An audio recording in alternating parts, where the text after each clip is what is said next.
Hello students, आज हम लोग क्लास चालू करेंगे गेट की। जो सब्जेक्ट का आज हम लोग लिए हैं ये है नेटवर्क थ्योरी। ठीक है, नेटवर्क थ्योरी में पढ़ना क्या रहता है, all the mathematics of the network.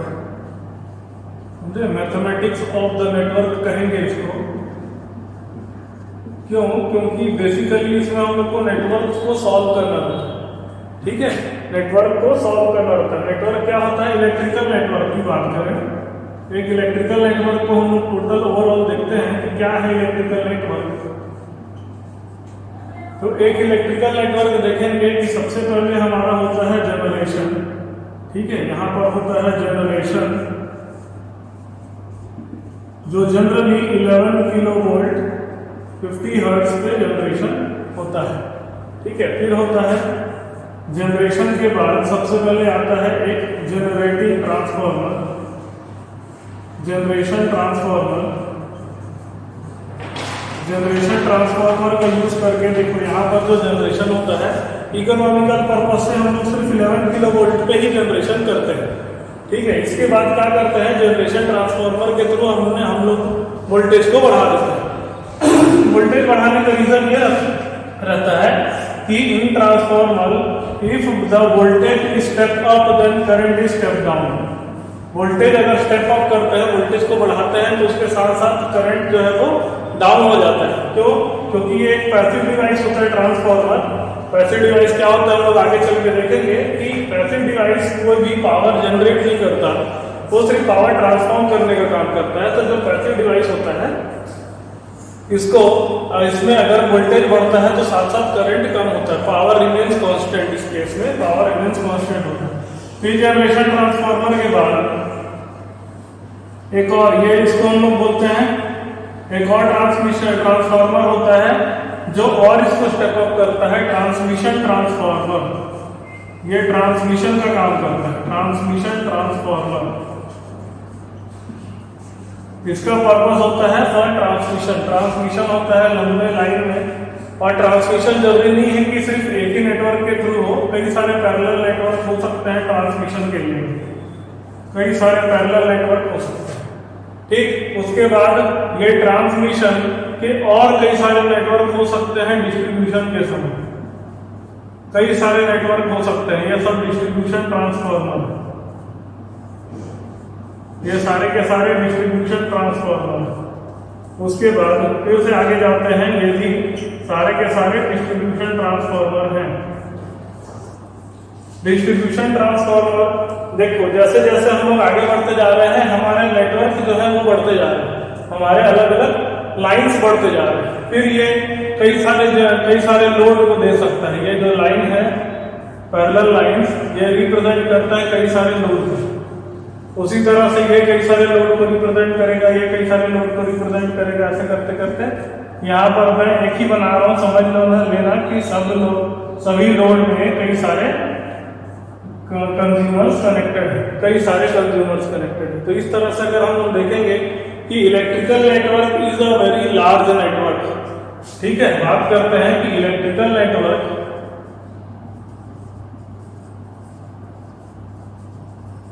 is a very large network।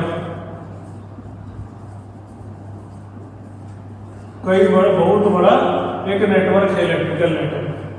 ठीक है, अब ये जो कंज्यूमर्स है, इसमें एसी लोड भी हो सकता है, इसमें डीसी लोड भी हो सकता है। अब ये एसी लोड और डीसी लोड क्या है? एसी लोड वो लोड होता है विच रिक्वायर्स एसी पावर। इसको क्या जरूरत है? इसको एसी पावर की जरूरत होती है। ठीक है, तो इसको हम लोग क्या बोलते हैं? एसी लोड बोलते हैं। डीसी लोड में विच रिक्वायर्स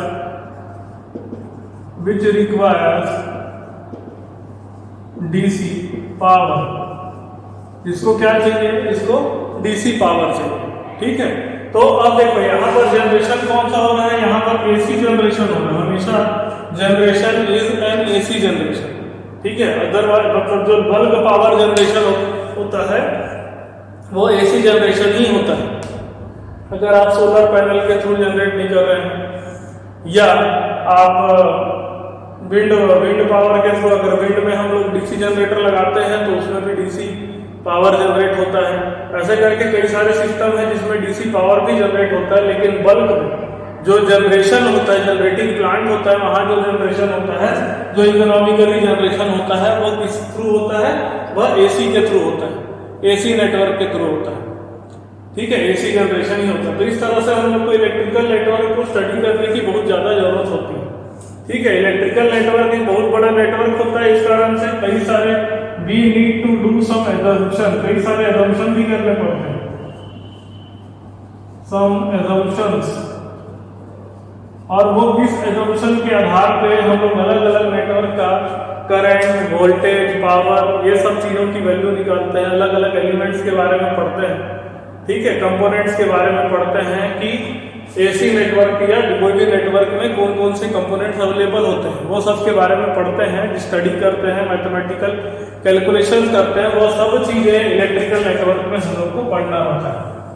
ठीक है, ये पॉइंट ऑफ व्यू से अगर देखें तो भी ये बहुत ही एक इंपॉर्टेंट चैप्टर है। कम से कम 8 से 10 नंबर के क्वेश्चन हर साल इसमें आते ही हैं।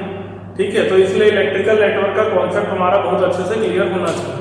उसके बाद ये इलेक्ट्रिकल नेटवर्क कई सारे और भी सब्जेक्ट से रिलेटेड हैं। जैसे इलेक्ट्रिकल नेटवर्क की बात करें तो इससे सबसे ज्यादा इंपॉर्टेंट रिलेटेड जो है सब्जेक्ट जो रिलेटेड है वो है पावर इलेक्ट्रॉनिक्स। जिसका इलेक्ट्रिकल नेटवर्क अच्छे से क्लियर नहीं है उसको पावर इलेक्ट्रॉनिक्स भी ठीक से क्लियर नहीं होता है। ठीक है, इसलिए ये बहुत ज्यादा इंपॉर्टेंट है। पावर इलेक्ट्रॉनिक्स, पावर सिस्टम के लिए भी आपको इलेक्ट्रिकल नेटवर्क का नॉलेज बहुत अच्छे से होना चाहिए। और क्या है? और कंट्रोल सिस्टम प्लस साथ साथ इलेक्ट्रिकल मशीन्स।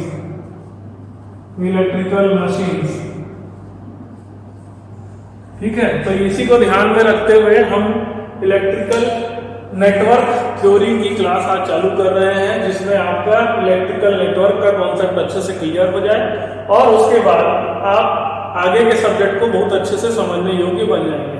ठीक है, तो अब स्टार्ट करते हैं इलेक्ट्रिकल नेटवर्क, जिसमें हम लोग को क्या क्या पढ़ना है उसकी मैं जानकारी दे देता हूँ। आज एक इंट्रोडक्टरी क्लास ले रहे हैं, कल से हम और ज्यादा डिटेल स्टडी इसका करते जाएंगे। ठीक है, इसीलिए इसको बहुत ध्यान से समझिएगा।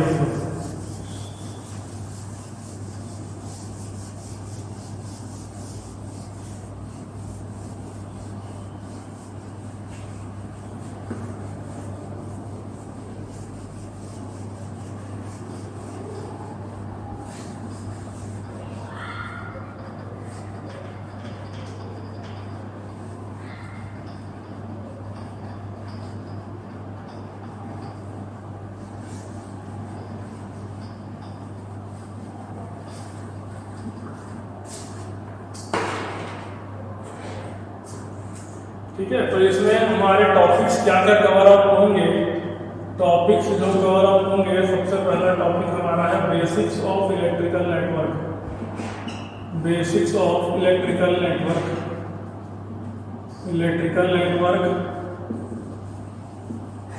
जिसमें आपको इलेक्ट्रिकल नेटवर्क कंपोनेंट्स पढ़ने हैं।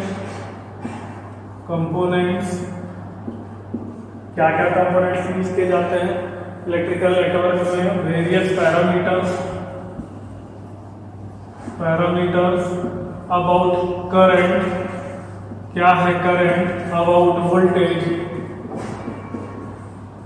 About power and about energy. Basically electricity में क्या हो रहा है? एनर्जी का कन्वर्जन ही हो रहा है। ठीक है, ये हम लोग को पढ़ना है। इसके बाद हम लोग को पढ़ना है ट्रांजिएंट स्टेट एनालिसिस।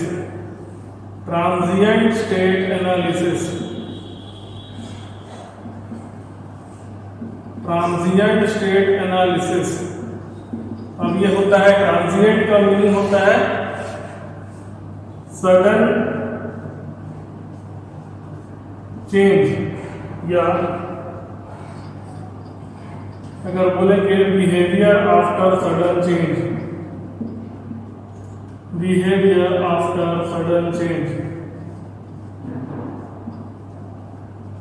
किसी भी नेटवर्क में या किसी भी पैरामीटर में अगर अचानक से कोई चेंज आ जाए, चेंज माने क्या है, अचानक से कोई सोर्स ऐड हो जाए, इससे कनेक्ट हो जाए, अचानक से कोई लोड कनेक्ट हो जाए, अचानक से कोई लोड डिस्कनेक्ट हो जाए, अचानक से कोई सोर्स डिस्कनेक्ट हो जाए, अचानक से इसके ऊपर लाइटनिंग आ जाए, तो ये सब चीज़ों को क्या होता है, इसमें अचानक से एनर्जी का फ्लो होता है, जिसको हम लोग बोलते हैं ट्रांजिएंट स्टेट। कुछ देर के लिए उसमें जो पैरामीटर्स होता है उसमें कुछ चेंजेस आ जाते हैं, ठीक है, उस चेंजेस के बारे में हम लोग को स्टडी करना है।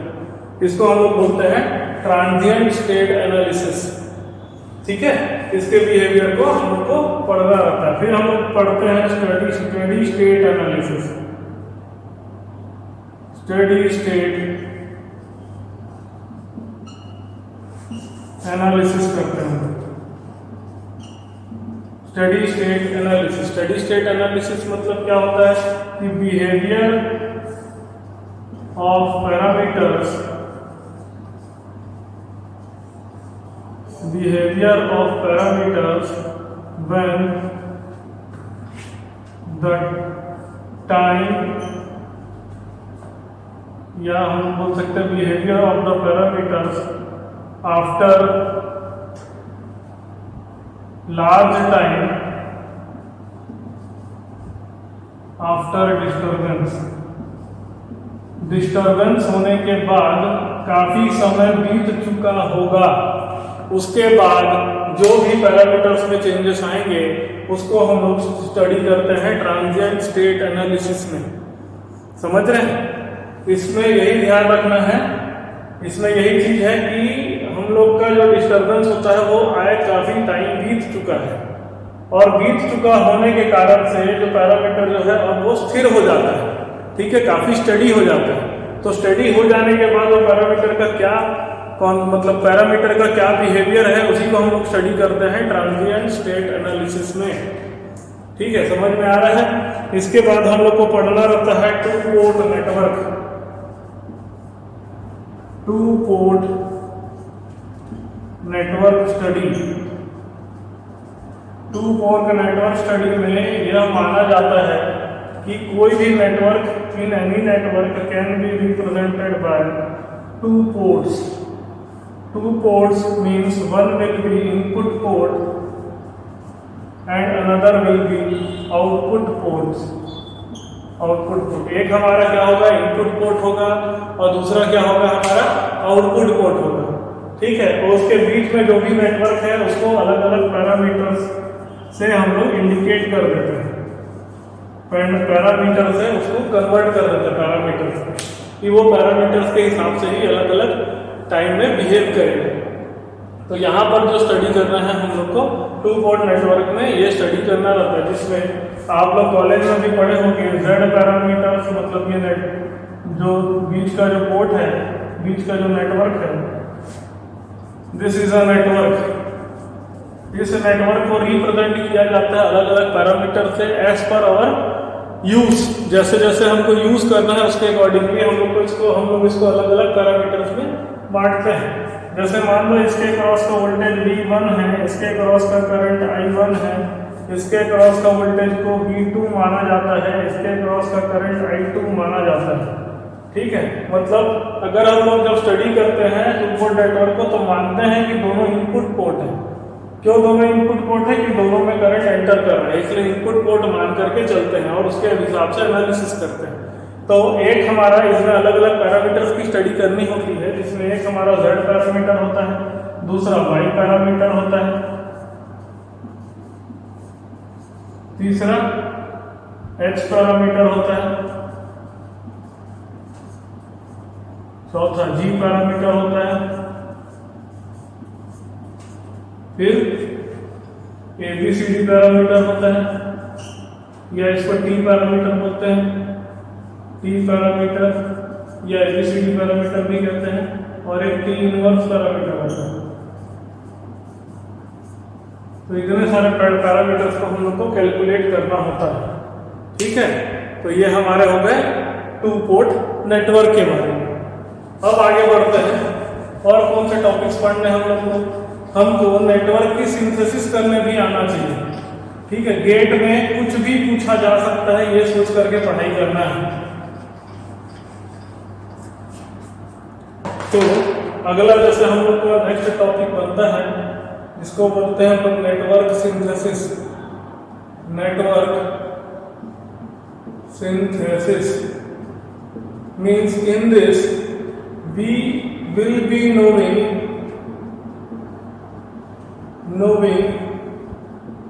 about the parameters। हमको पैरामीटर्स के बारे में पता होगा, about the parameters, and we need to design our network. मतलब अभी तक हम लोग क्या कर रहे थे, हम लोग को नेटवर्क पता था और हम लोग पैरामीटर की एनालिसिस कर रहे थे, लेकिन आगे चल के क्या होगा कि हमको पैरामीटर पता होगा। नेटवर्क सिंथेसिस में हमको पैरामीटर्स पता होते हैं, बट हमको नेटवर्क को डिजाइन करना होता है। तो ये सब स्टडी हम लोग को करना होता है। चलिए फिर आगे बढ़ते हैं।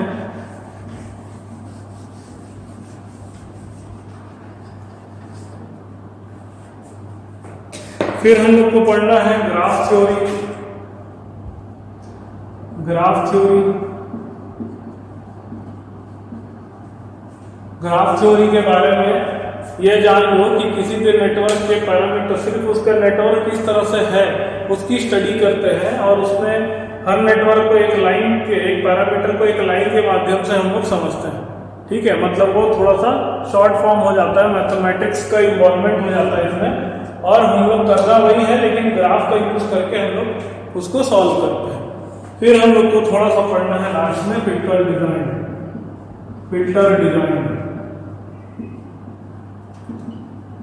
ठीक है, तो देखो ये वाला जो पार्ट है फिल्टर डिजाइन वाला पार्ट और नेटवर्क सिंथेसिस वाला पार्ट, ये ज्यादातर जरूरत पड़ेगी ईसीई वालों को।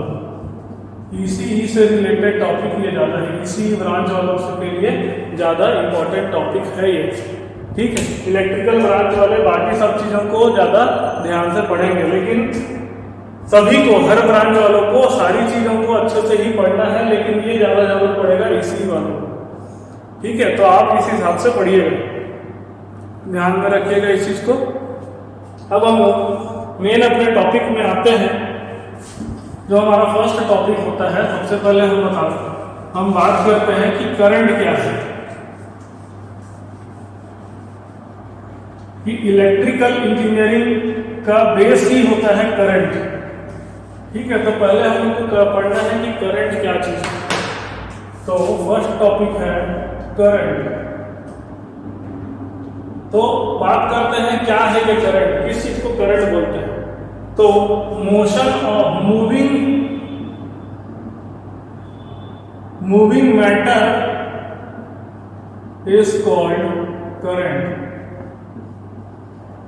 ये समझिएगा बात को कि करंट क्या होता है। करंट कोई भी चीज मूव करता है, कोई भी मैटर जब मूव करता है तो उसको हम लोग क्या बोलते हैं, करंट कहते हैं। तो इलेक्ट्रिक करंट क्या होता है, what is an electric current. Electric current, it is the rate of flow of electrons, rate of flow of charge is called electric current, या rate of flow of electric charge is called electric current। या हम और क्या कह सकते हैं electric current को, moving charge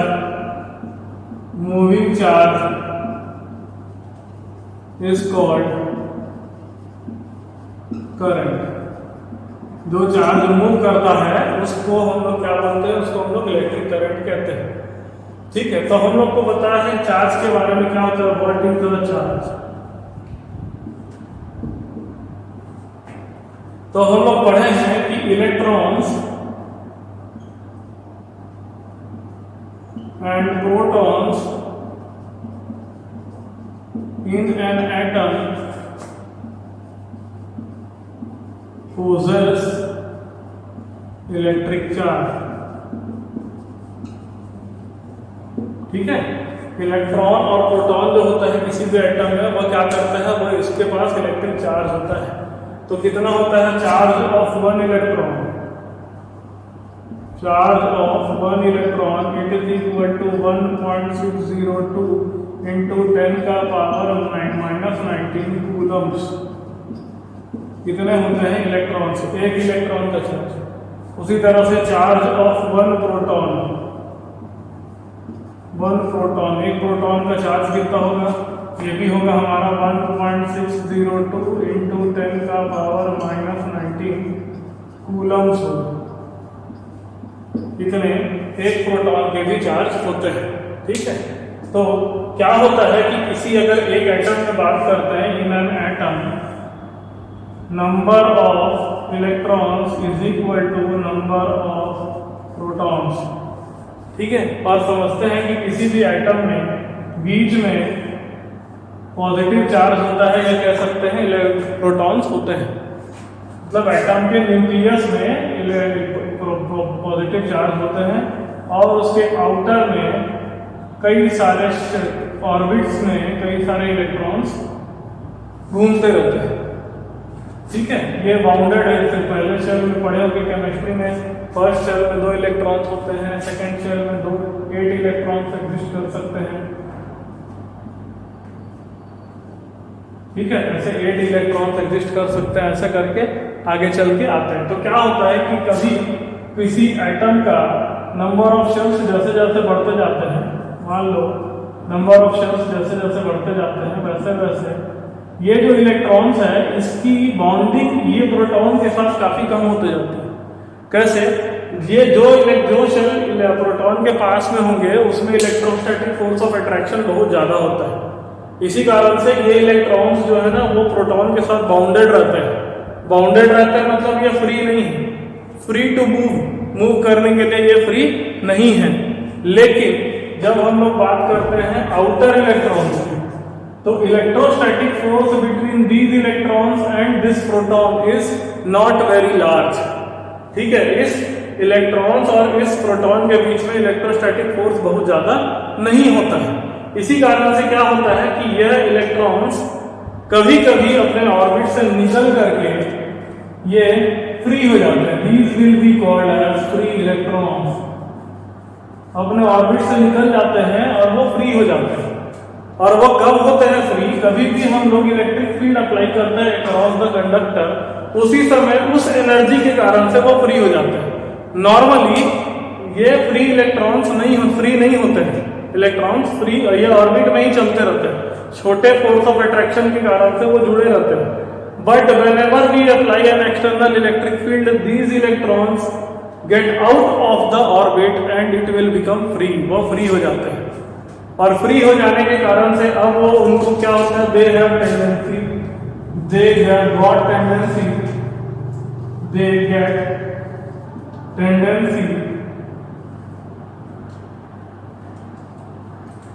to move under electric field में मूव करने की उनकी टेंडेंसी आ जाती है। ठीक है, और यही मूव करते हैं when they come under the electric field, these electrons move freely and these movement of these electrons will cause the current in an electric conductor। किसी भी कंडक्टर में यही जो मूव करने वाले इलेक्ट्रॉन्स होते हैं यही इलेक्ट्रिसिटी कंडक्ट करते हैं। ठीक है, तो ये समझिए कि ये फेनोमेना से एक ये हो गया। दूसरा चीज क्या होता है, मान लो कि कोई भी हम लोग कंपाउंड लेते हैं, मान लो NaCl लेते हैं, तो NaCl when dissolved in water, अगर इसको वाटर में डिसॉल्व कर दिया जाता है तो वह आयंस में कन्वर्ट हो जाते हैं, Na++Cl-। इसको हम लोग बोलते हैं आयंस, इसको हम लोग बोलते हैं आयंस। तो ये Na+ क्यों बनता है, क्योंकि नॉर्मल इलेक्ट्रॉन और प्रोटॉन का बैलेंस यहाँ खत्म हो जाता है, यहाँ number of protons is greater than number of electrons हो जाते हैं, इसलिए Na+ आयन बन जाता है। सारे टर्म्स में पढ़े होंगे।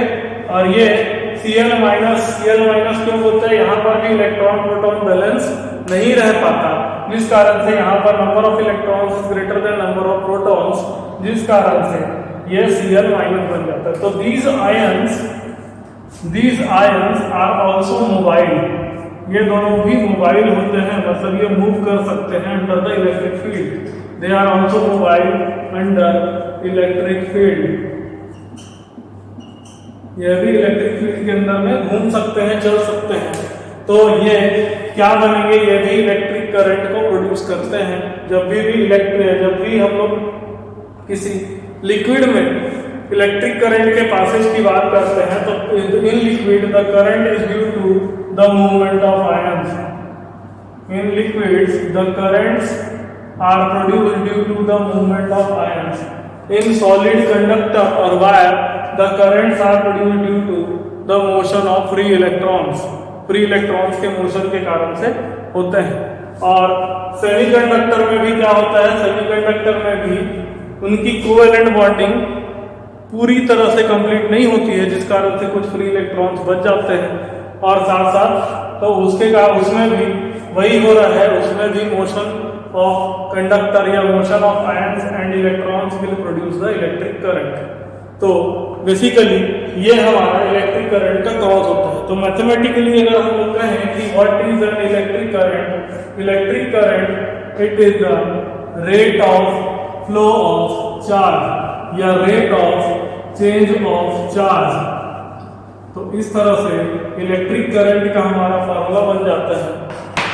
Electric current I it is equal to dq upon dt, rate of change of charge. It is called electric current. ठीक है. तो अब जैसे मान लीजिए अब ये फॉर्मूला कब काम आता है, इसको हम लोग देखते हैं. एक क्वेश्चन करके देखते हैं कि when will you use this formula, इस फॉर्मूला को कब यूज करोगे.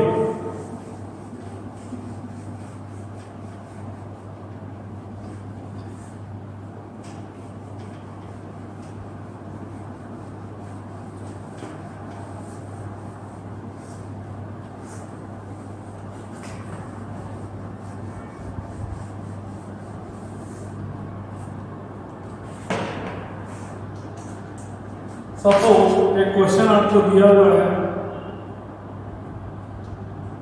The rate at which the charge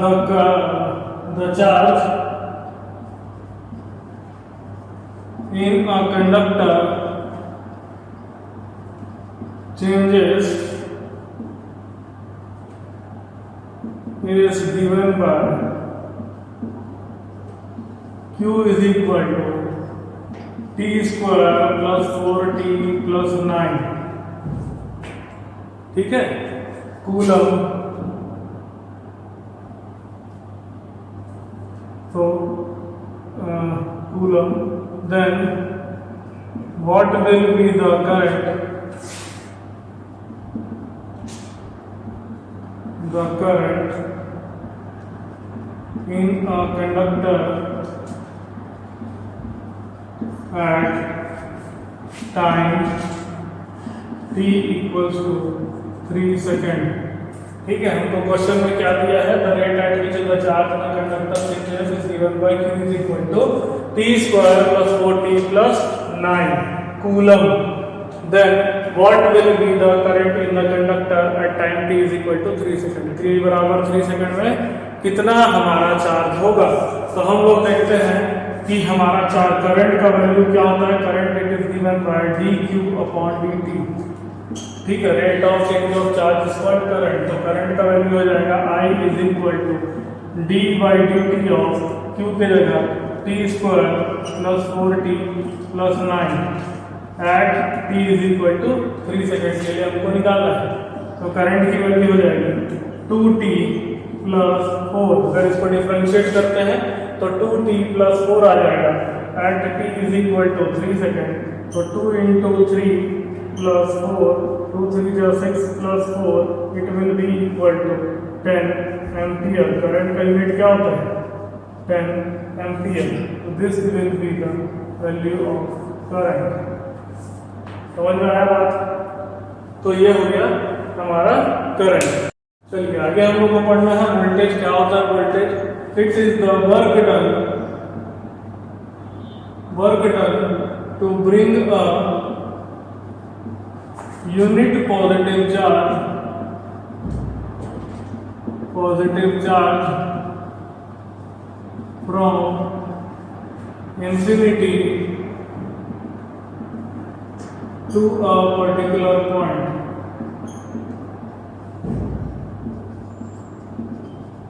इसी को हम लोग पोटेंशियल भी कहते हैं, इलेक्ट्रिक पोटेंशियल। ठीक है, जैसे क्या है, अगर मैं इसको सिंपल लैंग्वेज में समझाऊं कि अगर आप एक पत्थर को उठा करके यहाँ से अगेंस्ट द ग्रेविटी आप यहाँ तक लेकर के आ जाते हो, अगेंस्ट द ग्रेविटी आप यहाँ तक लेकर के आ जाते हो, तो इस पत्थर में पोटेंशियल एनर्जी स्टोर्ड, इसमें क्या होता है, पोटेंशियल एनर्जी स्टोर्ड, इसमें पोटेंशियल एनर्जी स्टोर हो जाती है। और जब इसको आप चलने देते हैं तो यह पोटेंशियल एनर्जी किसमें कन्वर्ट हो जाता है, यह हमारा पोटेंशियल एनर्जी काइनेटिक एनर्जी में कन्वर्ट होते जाता है। साथ यही काइनेटिक एनर्जी इस पत्थर में या स्टोन में मूवमेंट प्रोड्यूस करता है। ठीक है, उसी प्रकार से कोई भी एक इलेक्ट्रिक फील्ड है, मान लेते हैं कोई भी एक इलेक्ट्रिक फील्ड है, जिस तरह से यहाँ एक फील्ड था ग्रेविटेशनल फील्ड, उसी तरह से यहाँ पर एक इलेक्ट्रिक फील्ड था। ठीक है, अब इस इलेक्ट्रिक फील्ड में हमेशा जो इलेक्ट्रॉन्स जो प्रोटॉन होगा, वो प्रोटॉन हमेशा इलेक्ट्रिक फील्ड के अगेंस्ट इलेक्ट्रिक फील्ड के द्वारा रिपल किया जाएगा। अब मान लीजिए आप किसी पॉइंट पे, ये पॉइंट यहाँ पर है पॉइंट P, इस पॉइंट पे इलेक्ट्रिक फील्ड का कोई भी असर नहीं है। ठीक है, जिस पॉइंट पे इलेक्ट्रिक फील्ड का असर नहीं है उस पॉइंट को ही हम लोग इंफिनिटी पॉइंट कहते हैं। इंफिनिटी का मतलब ये नहीं है कि कहीं पर आसमान में या स्पेस में कहीं पर कोई चार्ज है। ये समझिए कि जिस पॉइंट पे इलेक्ट्रिक फील्ड, इस पर्टिकुलर इलेक्ट्रिक फील्ड का कोई असर नहीं है, उसको हम लोग बोलते हैं इंफिनिटी पॉइंट। अब यहाँ पर एक पॉजिटिव चार्ज है, पॉजिटिव चार्ज Q कह देते हैं इसको। इस Q को उठा करके मैं इलेक्ट्रिक फील्ड के अंदर में ला करके रख देता हूँ पॉइंट P से, इसको मैं S पे ले आता हूँ, P से R पे ले आता हूँ। ठीक है, किसी भी रास्ते आओ, या आप सीधा आओ या इधर रास्ते आओ या किसी भी रास्ते से आओ, कोई फर्क नहीं पड़ता, क्योंकि जो पोटेंशियल होता है वो स्केलर क्वांटिटी होता है, उसमें डायरेक्शन का कोई फर्क नहीं पड़ता। तो आप किसी भी रास्ते से इसको R पर ला करके सेट कर दो। अब क्या होगा कि इस R पर इस इलेक्ट्रिक फील्ड के कारण से एक मूवमेंट की टेंडेंसी आएगी, मतलब there will be some force, but आप क्या करके रखे हो, इसको किसी न किसी माध्यम से भी prevented the motion of electrons. तो हम क्या कर रहे हैं, be prevented motion of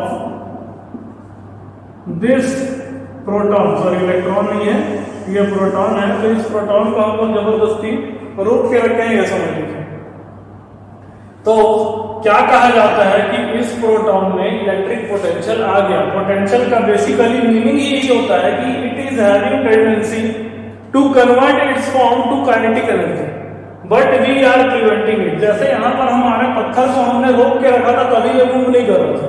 otherwise अगर इसको छोड़ दिया जाए तो ये पहाड़ से नीचे गिर जाएगा, वापिस अपने पोटेंशियल एनर्जी को इलेक्ट्रिक काइनेटिक एनर्जी में कन्वर्ट कर देगा। उसी तरह से यहाँ पर भी हम चार्ज को यहाँ पर लेकर के आ गए हैं, P से लेकर के R तक लेके आ गए हैं, तो इसी को क्या बोलते हैं, इसी को हम लोग बोलते हैं electric potential. The work done to do this is called electric potential. इसी को हम लोग क्या बोलते हैं, इलेक्ट्रिक पोटेंशियल कहते हैं। तो ये हमेशा अपनी जो R के पास जो प्रोटॉन होगा उसकी टेंडेंसी हमेशा से ये रहेगी कि अगर इसको अलाउ किया जाए तो ये अपने मूवमेंट को करके ऐसे पोजीशन पे पहुंच जाए जहां पर इलेक्ट्रिक फील्ड का प्रभाव इस पर नहीं पड़ेगा। ठीक है, अब क्या करते हैं, मान लो इसी इलेक्ट्रिक फील्ड के अंदर अब हमारे पास R में एक प्रोटॉन है, R से लेकर के दूसरे S वाले पॉइंट तक हम लोग लेके गए। यहाँ पर इसका कुछ पोटेंशियल होगा जिसको हम लोग V1 कह देते हैं, यहाँ पर इसका कुछ पोटेंशियल होगा जिसको हम लोग V2 कह देते हैं। तो V1 और V2 के बीच का जो डिफरेंस होता है इसको हम लोग बोलते हैं electric potential difference. The difference in electric potential between two points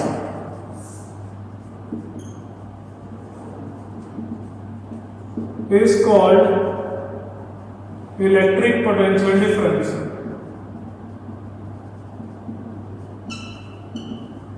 Is called electric potential difference. Yeah, the work done to bring unit positive charge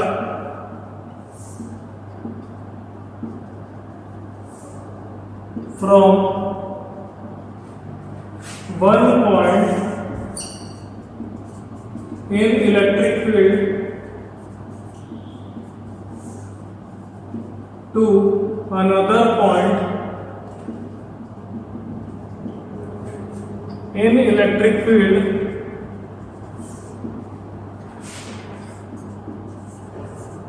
is called electric potential difference.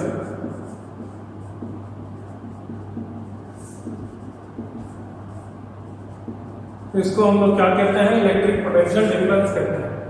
ठीक है, तो अगर V1 का potential V2 से ज्यादा होगा तो there will be flow of current from V2 to V1, और अगर V2 का ज्यादा होगा तो V1 से V2 R से S तक करंट का फ्लो होगा। Motion of electrons will be this. तो अगर हम लोग मैथमेटिकली बात करें तो potential voltage V it is given by work done divided by charge. Rate of change of work done with respect to charge, ये भी एक इसका डेफिनेशन बन जाता है। Rate of change of work done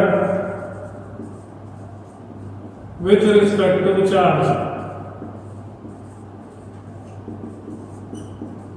is called electric potential. ठीक है, तो ये हमने देखा कि वोल्टेज और करंट का मेन डेफिनेशन क्या है, या बेसिकली मेन क्या चीज है वो, उसको हम लोगों ने देखा। ठीक है, अब जो आगे की क्लास होगी वो आपकी नेक्स्ट क्लास में हम लोग देखेंगे कि what is power and what are the various parameter present in an electric circuit. Thank you.